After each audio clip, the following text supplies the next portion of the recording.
മുണ്ടക്കൈ വീട് ഉദ്ഘാടന സമയത്ത് നൈസമോൾ മുഖ്യമന്ത്രിയുടെ ഒപ്പം ഉണ്ടായിരുന്നു. പ്രധാനമന്ത്രി ദുരന്ത സമയത്ത് വന്നപ്പോഴും അതേ കുട്ടിയുമായിരുന്നു ഫോട്ടോ എടുത്തത്.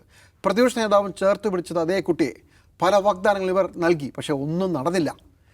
ചോദ്യമാണ് കേട്ടോ, LDF വാക്കുപാലിച്ചു. ചോദ്യമാണ്, നരേന്ദ്രമോദി ഒരു വാർത്താ സമ്മേളനം നടത്തുന്നില്ല, പിണറായി വിജയൻ വാർത്താ സമ്മേളനം നടത്തുന്നില്ല. ഇതാണ് ജോൺ ബ്രിട്ടാസ് ചോദിച്ച മെനഞ്ഞാന്ന് കൊല്ലത്ത് വെച്ചാണ് അദ്ദേഹം ചോദിച്ചത്. അതിൻ്റെ ഒരു പ്രശ്നമുള്ളത് ജോൺ ബ്രിട്ടാസ് അറിയാൻ, ഇത് പത്രസമ്മേളനം 1 മണിക്കൂറാണെങ്കിൽ 45 മിനിറ്റ് സംസാരിച്ച ശേഷം പിന്നീടുള്ള 15 മിനിറ്റിൽ കയ്യൂക്കുള്ളവൻ കാര്യക്കാരൻ എന്ന രീതിയിൽ ചോദ്യങ്ങൾ വരികയാണ്. അതിനകത്തുനിന്ന് പിണറായി വിജയൻ പിക്ക് ആൻഡ് ചൂസ് ചെയ്യും. ഇപ്പം ഇന്ന് 3 ചോദ്യങ്ങളാണ് പിണറായി വിജയൻ മറുപടി പറഞ്ഞത്. ഞാനൊന്ന് വായിക്കാം. ആദ്യത്തെ ചോദ്യം തരുന്നത് കൈരളിയിൽ നിന്നാണ്. പ്രതിപക്ഷ നേതാവ് സംവാദത്തിന് വെല്ലുവിളിച്ചതിനെക്കുറിച്ച് ആർക്കും പരാതിയില്ല, എല്ലാവരും ചോദിക്കാൻ തുടങ്ങിയതാണ്. ഇദ്ദേഹം ചോദിച്ചു. രണ്ടാമത്തെ ചോദ്യം ദേശാഭിമാനിയിൽ നിന്നാണ്. മുണ്ടക്കൈ വീട് ഉദ്ഘാടന സമയത്ത് നൈസമോൾ മുഖ്യമന്ത്രിയുടെ ഒപ്പം ഉണ്ടായിരുന്നു. പ്രധാനമന്ത്രി ദുരന്ത സമയത്ത് വന്നപ്പോഴും അതേ കുട്ടിയുമായിരുന്നു ഫോട്ടോ എടുത്തത്.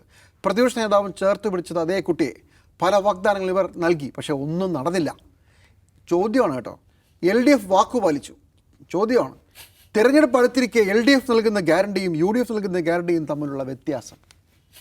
ഭയങ്കര ചോദ്യമാണ്. ദേശാഭിമാനി. അടുത്തത് മൂന്നാമത്തതും ചോദ്യമാണ് കൈരളി. പ്രതിപക്ഷ നേതാവ് കഴിഞ്ഞ ദിവസം പറഞ്ഞത് താനും കുഞ്ഞാലിക്കുട്ടിയും ചേർന്ന് വീടിന് വേണ്ട സ്ഥലം കൈമാറണമെന്ന് സർക്കാരിനോട് ആവശ്യപ്പെട്ടു എന്നാണ്. പക്ഷേ നൽകിയില്ല എന്നാണ് പറയുന്നത്. അങ്ങനെ ഉണ്ടായോ? അതും CPM ഹാൻഡിലുകളിൽ നിന്ന് വരുന്ന സംഭവം കറക്റ്റാണ്. ഈ 3 ചോദ്യങ്ങൾ, അതായത് ആദ്യം കൈരളി ചോദിച്ചു, രണ്ടാമത് ദേശാഭിമാനിയിൽ നിന്ന് വന്നു, വീണ്ടും കൈരളിയിൽ നിന്നും ചോദിച്ചു. അപ്പോൾ ശരി എന്ന് പറഞ്ഞു. അപ്പോഴാണ് ഒരു മാധ്യമപ്രവർത്തകൻ പ്രകോപിതനായി. മാധ്യമപ്രവർത്തകൻ്റെ രാഷ്ട്രീയമാണല്ലോ ഇപ്പോൾ ആൾ തിരച്ചുകൊണ്ട്. ഇനി ഏത് മാധ്യമമാണെന്ന് പറയാം. പൂർവ്വകാലമാണല്ലോ പറയുന്നത്. ഇത് റിപ്പോർട്ടർ TVയുടെ ഒരു മാധ്യമപ്രവർത്തനമാണ് ചോദിച്ചത്. അപ്പോൾ പ്രശ്നം തീരുമോ? റിപ്പോർട്ടർ TV ഇവരുടെ വളരെ അടുത്താണെന്നാണല്ലോ ആരോപണം. അപ്പോൾ പ്രശ്നം തീരുമോ? അതല്ല പ്രശ്നം. ബാക്കിയുള്ളവരുടെ കൺട്രോൾ പോയി. നമ്മൾ കാരണം മൂന്നാമത്തെ ചോദ്യത്തിനൊക്കെ ആളുകൾ ഒരുപാട് ചോദ്യങ്ങൾ വായുവിൽ ബഹളം വയ്ക്കുന്നുണ്ട്. Pinarayi can pick and choose ഒരുപാട് പേര് ചോദിക്കുമ്പോൾ. പിന്നെ 2 കൈരളിയും ദേശാഭിമാനിയും പോലെ മാധ്യമപ്രവർത്തനം നല്ല വൃത്തിയായി ചെയ്യുന്ന ആളുകൾ. അപ്പോൾ അവർക്ക് കൃത്യമായ ചോദ്യങ്ങൾ ചോദിക്കാനും നല്ല ശക്തമായി ചോദിക്കാനാകുമ്പോഴത്തേക്ക് അതിന് കുറച്ചുകൂടി അപ്പർ ഹാൻഡും കിട്ടും. അതിനകത്ത് മുഖ്യമന്ത്രി ചൂസ് ചെയ്തതാണ്. ആ സൗകര്യം മുഖ്യമന്ത്രിക്ക് കിട്ടുന്നത് ഇങ്ങനെ 2 മാധ്യമ സംവിധാനങ്ങൾ അവരുടെ കൂടെ ഉള്ളത് കൊണ്ടാണ്.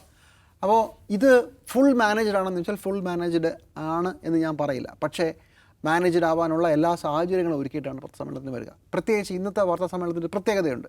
കഴിഞ്ഞ 2 ദിവസവും മുഖ്യമന്ത്രി വളരെ പ്രകോപിതനായി കയ്യിൽ നിന്ന് പോയ ഒരു സാഹചര്യത്തിൽ ഇന്ന് എത്ര പേരാണ് വന്നറിയോ? 5 പേരാണ് വന്നത്. ഒരു വാർത്താ സമ്മേളനത്തിൽ 2 മാധ്യമങ്ങളിൽ നിന്ന് 5 പേർ. ഞാൻ മനസ്സിലാക്കുന്ന ദേശാഭിമാനിയിൽ നിന്ന് 3 പേരും കൈരളിയിൽ നിന്ന് 2 പേരും. അവിചാരിതമായിരിക്കാം, എനിക്കറിയില്ല.